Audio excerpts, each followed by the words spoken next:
প্রিয় বন্ধুরা, আপনার প্রিয় বাইকটি হঠাৎ স্টার্ট নিচ্ছে না, মাইলেজ কমে গেছে কিংবা ইঞ্জিন থেকে অদ্ভুত শব্দ আসছে, হতে পারে আপনি ভেজাল ফুয়েল ব্যবহার করছেন। আজকের ভিডিওতে আমি জানাবো ভেজাল ফুয়েলে আপনার বাইকের উপর কী ভয়াবহ প্রভাব ফেলতে পারে। 1 নম্বরে ইঞ্জিনের ক্ষয় ও নষ্ট হওয়া। ভেজাল পেট্রোল বা অকটেন সাধারণত কেরোসিন বা অন্য কোনো কেমিক্যাল কিংবা অন্য কিছু মিক্সড করে তৈরি করা হয়।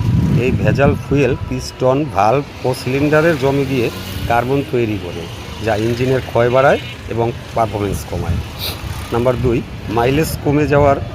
বিশুদ্ধ ফুয়েল সঠিকভাবে বার্ন হয়, কিন্তু ভেজাল ফুয়েল অনেকাংশ পড়েই না, ফলে বাইকের মাইলেজ অনেক কমে যায়।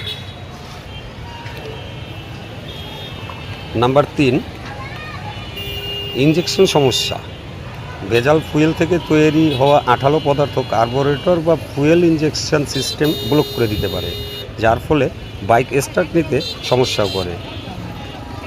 নাম্বার 4, এক্সস্ট ও কালো ধোঁয়া। ভেজাল ফুয়েল ব্যবহারে এক্সস্ট পাইপে ব্ল্যাক কার্বন জমে যায় এবং গাড়ি থেকে অতিরিক্ত কালো ধোঁয়া নির্গত হয়। এটা পরিবেশ ও আপনার বাইকের জন্য সাংঘাতিক ক্ষতিকর। Number 5, engine overheating. ভেজাল ফুয়েলের কারণে কম দাহ্যতা ও সঠিক ফায়ারিং না হওয়ায় ইঞ্জিন অতিরিক্ত গরম হয়ে যায়। দীর্ঘমেয়াদে এটা ইঞ্জিন সিজ করে ফেলতে পারে। তাই ফুয়েল নেওয়ার সময় সর্বদা সতর্ক থাকবেন। যেটা রানিং ফিলিং স্টেশন আছে, সবসময় চেষ্টা করবেন সেই ফিলিং স্টেশন থেকেই আপনার বাইকের জন্য ভালো মানের ফুয়েলটি নেওয়ার জন্য। আমি কিছুদিন আগে আমার বাইকে ভেজাল ফুয়েল নেওয়াতে আমি আমার বাইকটি নিয়ে অনেক সমস্যায় পড়েছিলাম। যাই হোক, আমি লোক মারফতে জানতে পারলাম এই ফুয়েল স্টেশনটি নাকি ভালো মানের ফুয়েল রাখে। তাই আমি আজ এসেছি এখান থেকে আমার বাইকে ফুয়েল নেওয়ার জন্য।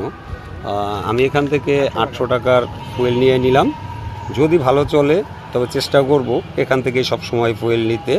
আপনারাও আমার মতো যারা বাইক লাভার আছেন সবাই দেখবেন যে ফিলিং স্টেশনের ফুয়েলটা ভালো মানের, চেষ্টা করবেন যদি একটু দূরে হয় সেখান থেকে ফুয়েল সংগ্রহ করতে।